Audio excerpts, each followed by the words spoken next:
لکھا ہوا ہے مفسرین نے اور آپ مجھ سے بہتر جانتے ہیں. اب جملہ میں آپ کے حوالے کر دیتا ہوں. اجازت ہے؟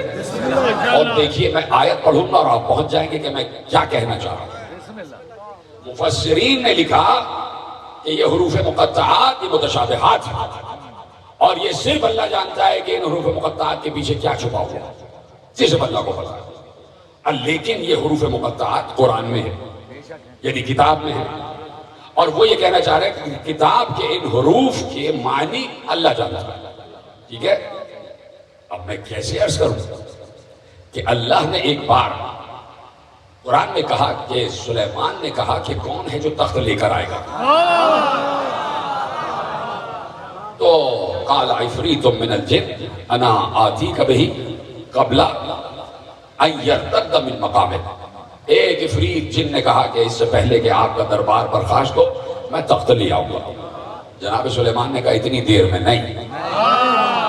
اس کا مطلب ہے سلیمان کو معلوم ہے کہ اس سے بھی جلدی آ سکتا ہے، اور جب جانتے ہیں کہ اس سے جلدی آ سکتا ہے تو لا بھی سکتے ہیں. لیکن دنیا کو بتانا چاہتے ہیں، ہر نبی دنیا کو بتانا چاہتا ہے کہ جانے والا ہوں، ذرا غدیر تو دیکھ جاؤ، ذرا میری بات میری غدیر تو دیکھ جاؤ. کہ کوئی اور ہے، کوئی اور ہے. تو ایک بار جناب آصف بن برخیہ مخاطب ہوئے، انا آتیک بہ قبل اس سے پہلے کہ آپ کی آنکھ جھلکے، آپ کی آنکھ جھپکے، قبل ان یرتد الیک طرفک. یہ تو میں نے آصف بن برخیہ کا نام لیا. اب قرآن نے کیا کہا ہے؟ وقال الذی ومن عنده علم من الکتاب. وہ بولا جس کے پاس کتاب کا تھوڑا سا علم تھا. کیا بولا؟ انا آتیک بہ قبل ان یرتد الیک طرفک. میں اس سے پہلے کہ آپ کی آنکھ جھپکے میں تخت لے آؤں گا، اور تخت آ چکا تھا، اس لیے کہ سلیمان کی آنکھ جھپک چکی تھی، تخت آ چکا تھا. تو کیا ہے؟ قال الذی ومن عنده علم من الکتاب. جس کے پاس کتاب میں سے علم تھا وہ پلک جھپکتے میں تخت بلقیس لے آیا.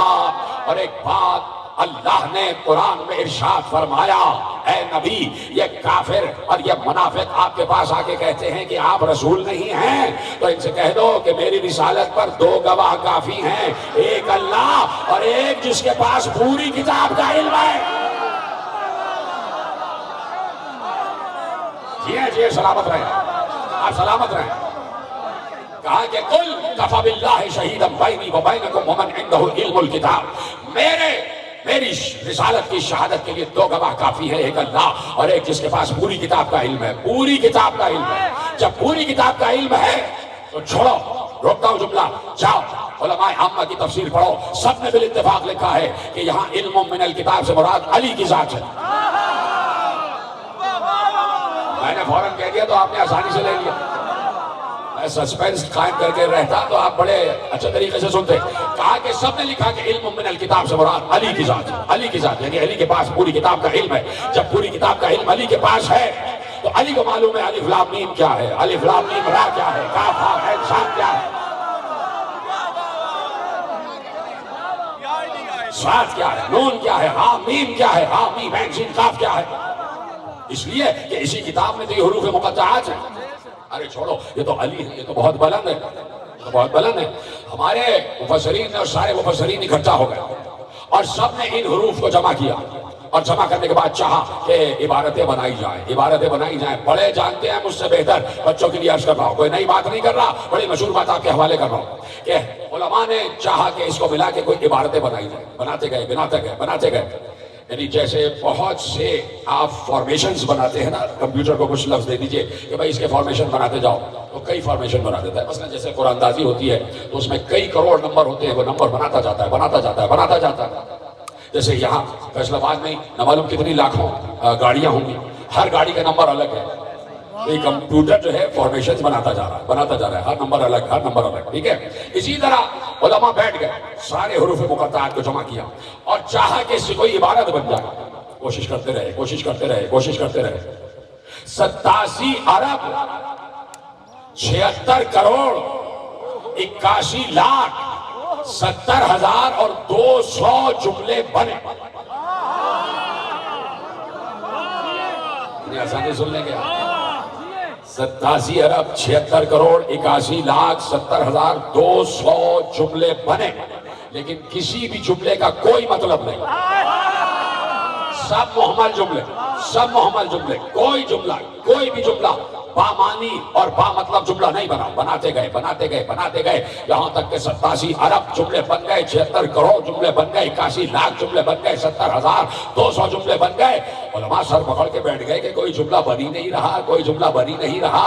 ایک بار ملا فیض کاشانی جو ہمارے یہاں کا بڑا مفسر ہے، اس نے کہا ان 87 ارب 76 کروڑ 81 لاکھ 70,000 200 عبارتوں میں صرف ایک جملہ بنا کہ جس کے مطلب نکلتے ہیں، اور وہ جملہ یہ ہے کہ صراط علی حق کا نمسک ہو۔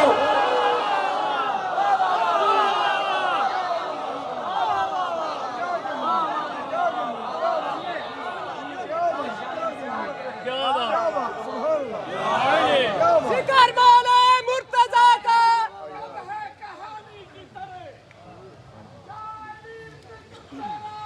کب ہے کہانی کی طرح اور حل کیا پانی کی طرح، اور لوٹ کر شمس اشارے پہ تیرے مغرب سے پھر پلٹ آیا زلیخا کی جوانی کی طرح۔ ذکر مولا مرتضیٰ کا، ذکر مولا مرتضیٰ کا سنانے میں مزہ آتا ہے۔ ذکر مولا مرتضیٰ کا سنانے میں مزہ آتا ہے، توحید سے پانے میں مزہ آتا ہے۔ اور یوں تو جلنا ہے منافق کو جہنم میں، مگر لمحہ صاحب یوں تو جلنا ہے جہنم میں منافق کو، مگر نام حیدر سے جلانے میں مزہ آتا ہے۔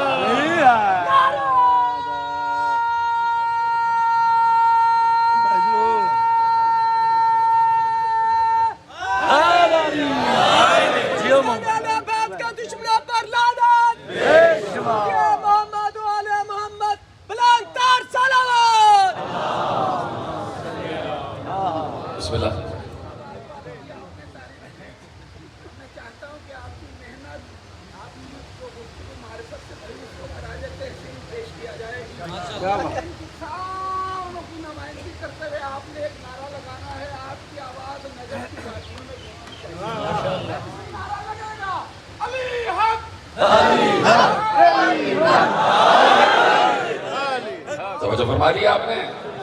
صراط علی حق نمسک ہو، یعنی سارے حروف مقطعات جو قطع حروف تھے، بکھرے ہوئے حروف تھے، اللہ نے راز چھپا دیا، اسی لیے ٹکڑے ٹکڑے کر دیے کہ کہیں کچھ جلنے والوں کے دل ٹکڑے ٹکڑے نہ ہو جائیں۔ صراط علی حق کا نمسک ہو، علی کا راستہ حق ہے اور ہم اسی راستے پہ چل رہے ہیں، ہم اسی راستے کو پکڑے ہوئے ہیں۔ تو اس کا مطلب ہے کہ حروف مقطعات میں بھی علی چھپا ہوا، یعنی کہہ دوں کہ محکم بھی علی ہے، متشابہ بھی علی ہے۔ محکم بھی علی ہے، متشابہ بھی علی ہے۔ محکم ہے سلمان کے لیے، محکم ہے سلمان صفت لوگوں کے لیے، متشابہ ہے اشعری لوگوں کے لیے۔ کون سمجھا کون نہیں سمجھا؟ کچھ لوگوں کے لیے علی متشابہ ہے، کچھ لوگوں کے لیے محکم ہے۔ جن کے لیے محکم ہے سمجھ میں آ جاتا ہے، تو علی بھی انہی کی سمجھ میں آتے ہیں کہ جنہیں علی خود اجازت دے کہ سمجھو۔ تو یہ فضائل علی، یہ فضائل علی، انسان کو طہارت عطا فرماتے ہیں، انسان کو علم سے محبت عطا فرماتے ہیں، انسان کو تعلیم کی طرف رغبت دلاتے ہیں، انسان کے اندر اخلاق پیدا کرتے ہیں، انسان کے لہجے میں نرمی پیدا کرتے ہیں، انسان کو فضائل علی نفاست عطا کرتے ہیں، انسان کو فضائل علی عقیدت عطا کرتے ہیں، فضائل علی انسان کو نجابت عطا کرتے ہیں، فضائل علی انسان کی فکر کو سیانت عطا کرتے ہیں، فضائل علی انسان کے نظریے کو دیانت عطا کرتے ہیں، فضائل علی انسان کو شرافت عطا کرتے ہیں۔ کہہ دیا جملہ، فضائل علی انسان کو شرافت عطا کرتے ہیں۔ اسی لیے بہت بڑے بڑے غیر شریف یہاں آنا چاہتے ہیں تاکہ ہم بھی شریف ہو جائیں۔ فضائل علی انسان کو شرافت دیتے ہیں، دیانت دیتے ہیں، سیانت دیتے ہیں، شرافت دیتے ہیں، شجروں کی پاکیزگی دیتے ہیں، لہجے میں مٹھاس دیتے ہیں، طبیعت میں نزاکت دیتے ہیں، طبیعت میں نفاست عطا کرتے ہیں۔ انسان کا لہجہ سدھر جاتا ہے، انسان کا لہجہ سدھر جاتا ہے۔ سب سے بڑی بات یہ ہے کہ بد شکل یہاں آ کے خوش شکل ہو جاتا ہے۔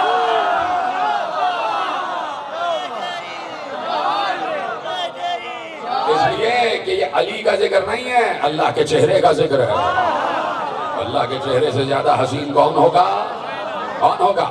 اس لیے کہہ دیا کہ یہاں کا ہر بڑے سے بڑا محمد اور ہر چھوٹے سے چھوٹا محمد اور ہر بڑے سے بڑا اور چھوٹے سے چھوٹا علی، سب کے سب علی ہیں۔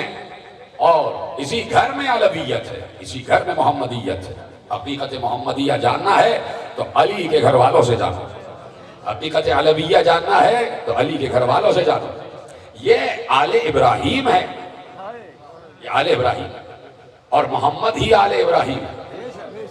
اور اسی لیے اس گھر میں جب مسلم آئے تو مسلم نے دو بچوں کے نام محمد اور ابراہیم رکھے کہ ایک ہی گھر میں محمد بھی آ گئے، ایک ہی گھر میں ابراہیم بھی آ گئے۔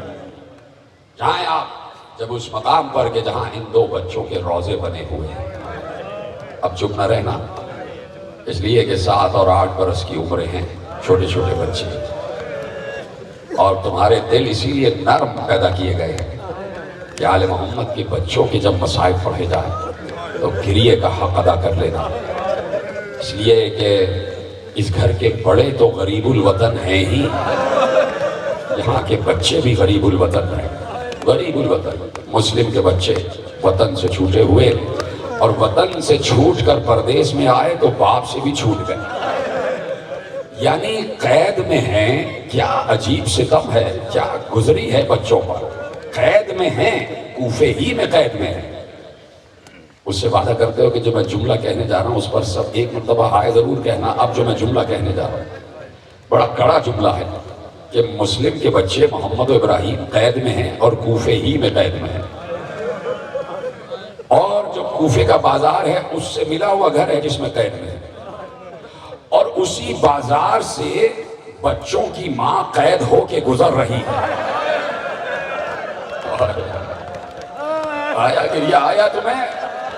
اسی بازار سے بچوں کی ماں سربراہ قیدی بن کے گزر رہی ہے، اور بچوں کو پتہ ہی نہیں کہ ہماری ماں اسی بازار سے قیدی بنا کے گزاری جا رہی ہے۔ ایک جملہ اور سن لو گے کہ اسی کوفے میں بچوں کے باپ مسلم کا لاشا لٹکا رہا، اور پورا سال بچے کہتے رہے بھائی بابا کی بہت یاد آ رہی ہے، بھائی اماں کی بہت یاد آ رہی ہے۔ بچوں کو کیا پتا کہ ماں یہاں سے سربراہنا قیدی بنا کے گزار دی گئی اور باپ کا لاشا کوفے کی گلیوں میں گھسیٹا جاتا رہا۔ بچوں کو خبر ہی نہیں کہ باپ ذبح کر دیا گیا اور ماں شام میں قید ہے اور بچے یہاں کوفے میں قید ہیں۔ بس میرے عزیزو، عجیب تاریخ اسلام ہے کہ جس نے آل محمد کے ساتھ کیا کیا سلوک کیا ہے۔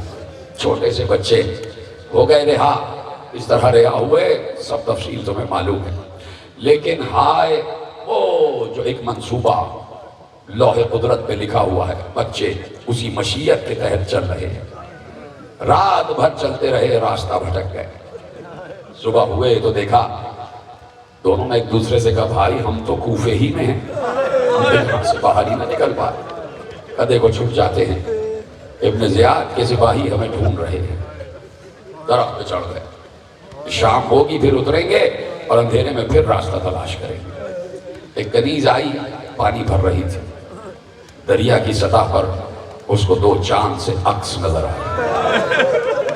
اس نے دیکھا 2 بچوں کی شبیہیں نظر آ رہی ہیں پانی پر. اس نے اب جو درخت کی طرف دیکھا تو دیکھا 2 ننھے سے شہزادے بیٹھے ہیں. 7 اور 8 برس کے خوبصورت بچے جن کی لمبی لمبی زلفیں دوش تک آئی ہوئی, چاند سے روشن چہرے.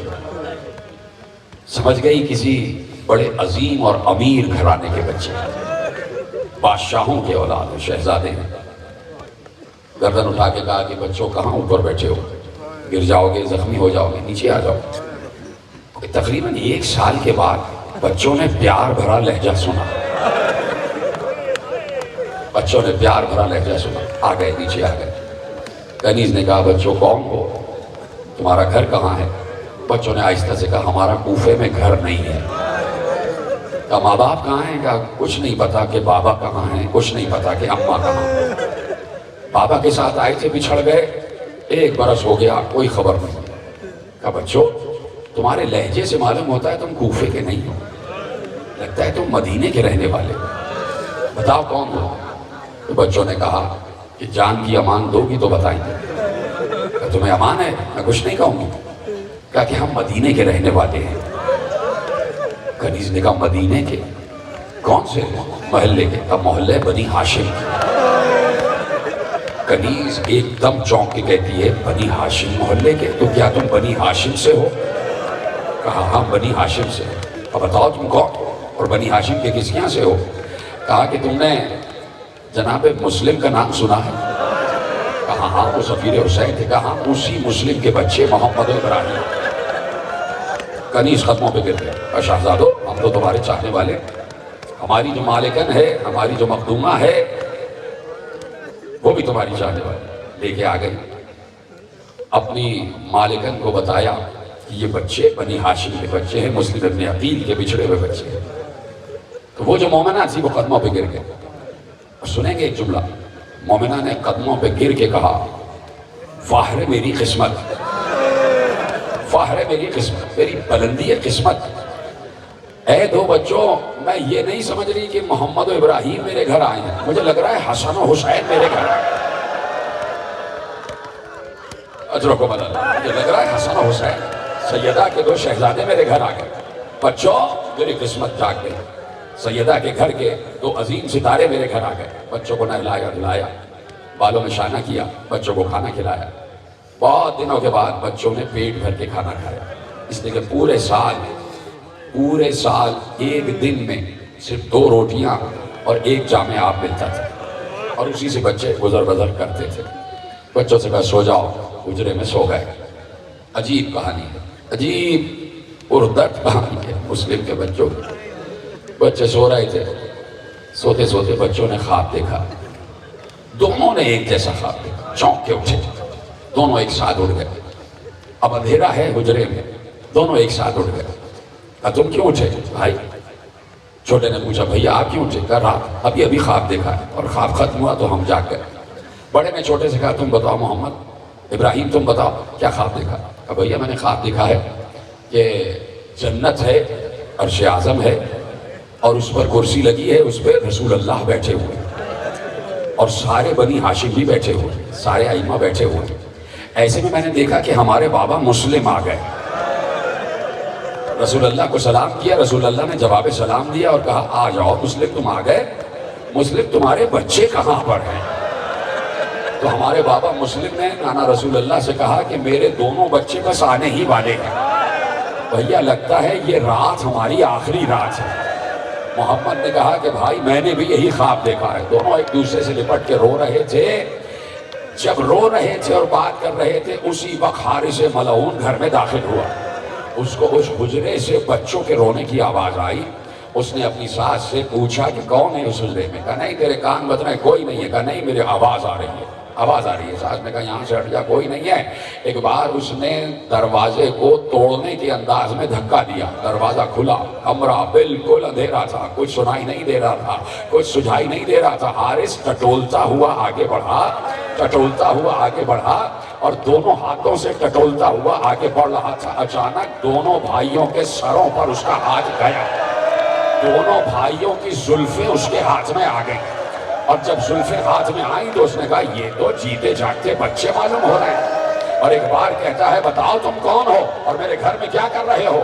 بچوں نے یہی کہا کہ اگر جان کی امان دیتا ہے تو بتائیں گے، چھوٹے بچے ہیں، سب کی باتوں پر یقین کرنے لگے. کہا بتاؤ تم دونوں کون ہو، میرے گھر میں کیا کر رہے ہو؟ کہا مسلم کو جانتے ہو، سفیر حسین، ہم اسی کے بچے محمد و ابراہیم ہیں. کہا اچھا، میں 3 دن سے تمہاری تلاش کر رہا ہوں، تم کہیں مجھے نہ ملے اور میرے گھر میں ہی مل گئے. اب باہر لے کے آیا، ماتم کرو، باہر لایا تو خدا کی قسم روایت میں لکھا ایسے لایا کہ دونوں کو بالوں سے پکڑ کے گھسیٹتا ہوا دونوں کو بالوں سے پکڑ کے گھسیٹتا ہوا لایا. دونوں کے پاؤں زمین پر خط دیتے ہوئے جا رہے تھے. بیچ صحن میں ایک ستون سے دونوں بچوں کو باندھ دیا کہ صبح ابن زیاد کے دربار میں لے جاؤں گا. ارے لے جانا تھا تو صبح لے جاتا. پوری رات محمد کے رخسار پر تماچے، کبھی ابراہیم کے رخسار پر تماچے، دونوں بچوں کے رخسار تماچوں سے نیلے ہو. صبح ہوئی، بچوں کو لے کے چلا اور کہا کہ تمہارے سر کاٹ کے ابن زیاد کے دربار میں لے جاؤں گا. ماں قدموں پہ گر گئی، نہ کر، ایسا نہ کر، یہ فاطمہ کے گھر کے بچے ہیں، یہ رسول کے گھر کے بچے ہیں. ارے محشر میں فاطمہ کو کیا منہ دکھائے گا؟ اس نے کہا نہیں، مجھے انعام چاہیے اور انعام مجھے زیادہ ملے گا. بچوں کو لے کے گیا، فرات کے کنارے چلتا رہا. جیسے ہی فرات کا کنارہ آیا کہا یہیں رک جاؤ. دونوں یہیں رک گئے، بیٹھ گئے، دونوں کو بٹھا دیا اور کہا یہی ذبح کروں گا اور دونوں کی گردنیں کاٹ کر سارے ابن زیاد کے دربار میں لے جاؤں گا. انہوں نے کہا کہ دیکھ ہمیں بیچ کے کچھ پیسے تجھے مل جائیں گے، چھوڑ دے ہمیں جانے دے. بچے حجت تمام کر رہے ہیں، حجت خدا کے گھر کے بچے ہیں، حجت تمام کر رہے ہیں. دیکھ ہمیں غلاموں کے بازار میں بیچ دے، جہاں غلام بیچے جاتے ہمیں بیچ دے، ہم بہت اچھی قیمت میں بک جائیں گے، تجھے جتنے پیسے چاہیے مل جائیں گے. کہا نہیں، جو میں قتل کروں گا. کہا اچھا ہمیں چھوڑ دے، ہم جتنا تجھے انعام ملنے والا ہے اس سے دگنا پیسہ دلوائیں گے، ہمیں ہمارے گھر جانے دے. ہم 10,000 دینار. پھر حجت تمام کی. کہا نہیں، میں تمہیں لے جاؤں گا ابن زیاد کے دربار میں. کہا اچھا اگر طے ہی کر لیا ہے تو کچھ دیر رک جا. کہا کیوں رک جاؤں؟ کہا 2 رکعت نماز پڑھنے. کیا گریہ کر رہے ہیں؟ خدا کے ان گریہ کی آوازوں کو سیدہ کے اس دیار تک پہنچا دے جسے جنت البقیع کہتے ہیں. کہا کہ 2 رکعت نماز پڑھنے دے. کہا پڑھ لو اگر تمہیں نماز سے کوئی فائدہ ہو. دونوں بچوں نے کہا فرات سامنے ہے، وضو کرنے دے. کہا نہیں، اس وضو کرنے کے بہانے پانی پینا چاہتے ہو؟ میں تمہیں تشنہ دہن ذبح کروں گا. نہیں جانے دیا، پانی تک نہیں جانے دیا. بچوں نے وہیں تیمم کیا، اسی خاک سے تیمم کیا. اور خاک سے جب تیمم کرو تو چہرے پر خاک آ جاتی ہے نا، چہرے پر خاک آ جاتی ہے. یعنی بچے سمجھ رہے ہیں کہ ہم بھی کربلا ہی کا حصہ ہیں، ہماری قربانی بھی کربلا ہی کی قربانی ہے. اور بچوں کے ذہن میں تو تھا بھی نہیں، لیکن کیا معلوم تھا کہ عاشورے کو حسین کے چہرے پر بھی خاک ہوگی اور وہ خاک علی اصغر کی قبر کی ہوگی. بچوں نے تیمم کیا، چہرے خاک سے ہٹ گئے. بچوں نے نماز پڑھی، نماز تمام ہو گئی اور بچے اللہ سے دعا کرتے رہے. جلدی سے دعا ختم کرو، نماز اس لیے بڑھا رہے ہو کہ تاکہ تمہارا عرصہ حیات بڑھ جائے. ان بچوں نے دعا کی پروردگار اس ملعون اور ہمارے درمیان جلدی فیصلہ کروا، اس کو جلد از جلد سزا دلوا. اس کو اور غصہ آ گیا. اس نے کہا اب ذبح کروں گا، بھائی کے سامنے بھائی کو ذبح کروں گا، بھائی کے سامنے بھائی کو ذبح کروں گا. محمد کی گردن کو پکڑا. ابراہیم آگے بڑھے اور محمد سے لپٹ گئے اور بار بار محمد کو اس کے ہاتھ سے چھوڑاتے تھے. چھوڑ دے میرے بھائی کو، چھوڑ دے میرے بھائی کو، میرے سامنے میرے بھائی کو ذبح نہ کر، میرے سامنے میرے بھائی کو ذبح نہ کر. اس نے ابراہیم کو دور دھکا دیا، ابراہیم دور جا کے گرے. ایک بار محمد کے گلے پہ چھری چلایا ہی چاہتا تھا. محمد کے کرتے کا گریبان بند تھا، بٹن بند تھے، دکمہ بند تھا. اس نے کہا جلدی سے اپنے گریبان کے دکمے کو کھولو، جلدی سے اپنے گریبان کے دکمے کو کھولو. اب بچے کے ہاتھ ہے نا، چھوٹا بچہ ہے، ہاتھ کب کپا رہے تھے، بار بار ہاتھ کب کپا رہے تھے. جب گریبان کھلنے میں دیر ہوئی تو اس نے ہاتھ جھٹک کر گریبان کو پکڑ کر کھینچا. پورا کرتا چاک ہو گیا. ادھر سے ایک تماچا دوسرا تماچا. اب محمد کو پشت کے بل زمین پر لٹایا. سامنے بھائی دیکھ رہا ہے. ختم کر دوں تقریر. سامنے ابراہیم دیکھ رہا ہے.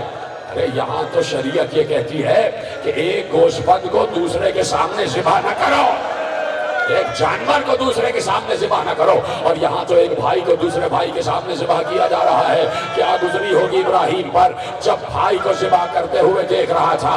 ابراہیم نے دیکھا کہ محمد کے گلے پر خنجر چلا, محمد کا گلا کٹا. سن رہے ہو میرے عزیزو, میرا تو کلیجہ پھٹ رہا ہے. محمد کا گلا کٹا, اور ایک دم نہیں کٹا, اس لیے کہ پہلے پشت قفا سے وہ ہڈیاں ٹوٹی جو گردن میں ہوتی ہیں, ہڈیوں کے ٹوٹنے کی آواز آئی. پھر وہ رگ کٹی, جس رگ کو رگ حیات کہتے ہیں, وہ گردن کاٹ کے اس نے محمد کا گلا ایک طرف رکھ دیا. میں نے پڑھ دیا, تم نے سن لیا. میں نے پڑھ دیا, تم نے سن لیا. اب یہ تو دیکھو کہ جو ابراہیم ہے اس پر کیا گزر رہی ہوگی جب بھائی کا کٹا ہوا سر زمین پر رکھا ہوا دیکھ رہا ہے. وہ بھائی اٹھا اور محمد کے خون میں غوطے لگانے لگا. کبھی اپنے بڑے بھائی کے جسم کو چومتا ہے, کبھی بڑے بھائی کے سر کو چومتا ہے. ایک بار حارث آگے بڑھا, ابراہیم کو بالوں سے پکڑا, دور جھٹکا دے کے پھینکا اور وہاں پہنچا. پھر ابراہیم کے گلے کو بھی گھمایا, گھمانے کے بعد زمین پر لٹایا. لٹانے کے بعد ابراہیم کے گلے کو بھی قطع کر دیا. دونوں بھائیوں کے سروں کو ایک طرف رکھ دیا, دونوں کے جسموں کو اٹھایا, فرات میں پھینک دیا. دونوں کے جسم ایک دوسرے سے بغل گیر ہو گئے. دونوں بھائی ایک دوسرے سے لپٹ گئے. تمہیں چادر زہرا کا واسطہ ہے, آواز آ جائے, تمہارے گریے کی آواز آنی چاہیے. خدا میری ماں بہنوں کی گودیوں کو سلامت رکھے. خدا تمہارے بچوں کے سروں پر تمہارا سایہ سلامت رہے. آل محمد کے بچوں کے صدقے میں خدا تمہیں کوئی غم نہ دے سوا ہمیں حسین کے. دو ننھے کٹے ہوئے گلے سامنے رکھے تھے. اس نے دونوں سروں کو اٹھایا. اٹھانے کے بعد 2 زنبیلوں میں ڈالا, 2 بوریوں میں ڈالا, 2 تھیلوں میں ڈالا, اور ڈال کے چلا ابن زیاد کے دربار میں پہنچا. دربان سے کہا, حاکم سے کہو کہ ایک شخص آیا ہے تیرے لیے قیمتی تحفہ لایا ہے, قیمتی تحفہ لایا ہے. دربان نے آگے بتایا باہر ایک شخص کھڑا ہے, اس کے ہاتھ میں 2 تھیلے ہیں اور وہ کہتا ہے ابن زیاد کے لیے قیمتی تحفہ لایا ہو. ابن زیاد نے کہا بلاؤ کون ہے. جیسے ہی دربار میں داخل ہوا, ہاتھ میں 2 تھیلے تھے. ان تھیلوں کے نیچے سے تازہ لہو ٹپک رہا تھا, تازہ لہو ٹپک رہا تھا. تھیلے لے کے آیا. کہا تو کون ہے؟ حارث. کہا کیا لایا ہے؟ کہا تو خوش ہو جائے گا, ایسا انعام لایا ہوں, ایسا تحفہ لایا ہوں, ایسا ہدیہ لایا ہوں. ابن زیاد نے کہا دکھا کیا لے کے آیا ہے. اس نے تھیلوں کو زمین پہ رکھا, ایک تھیلا کھولا, دوسرا تھیلا کھولا, دونوں میں ہاتھ ڈالا, کٹے ہوئے سر برآمد ہوئے, دونوں کو زلفوں سے پکڑے ہوئے ایسے دربار میں اوپر اٹھایا اور ہلا کے کہتا تھا یہ ہیں تحفے, یہ ہیں تحفے. ارے بچے اتنے معصوم تھے, اتنے حسین تھے کہ بے اختیار ابن زیاد کھڑا ہو گیا اور کھڑے ہو کے کہتا ہے او ظالم, کس ماں کی گود اجاڑ کے آ گیا, کس ماں کی گود اجاڑ کے آ گیا. حاکم خوش ہو جا, یہ مسلم کے بچے ہیں. کہا میں نے تو گرفتار کرنے کا کہا تھا, تو نے ذبح کیوں کیا؟ میں نے زندہ چاہتا تھا, میں نے کہا تھا جو گرفتار کر کے لائے گا اسے میں انعام دوں گا. نہیں, تو نے میرے حکم کی خلاف ورزی کی. بچوں کے سروں کو بھی لے لیا اور کہا حارث کو لے جاؤ, قتل کر دو اسے, جہاں اس نے بچوں کو مارا وہیں قتل کر دو. اور کہا کوئی ہے ان بچوں کے سروں کو کوئی دھو کر لیا, اور دھو کر لائے تو جہاں ان کے جسم ہے وہیں ان کے سروں کو بھیجا جائے. آل محمد کا ایک چاہنے والا دربار میں تھا, اس نے کہا کہ مجھے دے دے, میں اپنے گھر لے کے جاتا ہوں. بچوں کے سروں کو لے کے گھر میں آیا. زوجہ سے کہا یہ مسلم کے بچے, یہ زہرا کے گھر والے ہیں جن کے گلے کٹ چکے ہیں. زوجہ رونے لگی, بچوں کے گلوں کو تشت میں رکھا, سر دھوتی جاتی تھی اور آواز دیتی جاتی تھی اے کاش تمہاری ماں تمہیں اس عالم میں نہ دیکھے, کاش تمہاری ماں تمہیں اس عالم میں نہ دیکھے. ادھر حارث کو لے کر چلے, آخری جملے تقریر کے, حارث کو لے کر چلے, ادھر حارث کا گلا کاٹنے چلے. تو ایک بار جلاد نے دیکھا کہ زمین پر کچھ خط کے نشانات ہیں۔ پوچھنے والے نے حارث سے پوچھا، ماتم کرو ماتم، حارث سے پوچھا یہ نشانات کیسے ہیں؟ حارث نے کہا میں بچوں کے گلے کاٹ رہا تھا، بچے زمین پر ایڑیاں لگا رہے تھے، آواز دے رہے تھے اماں بچاؤ، بابا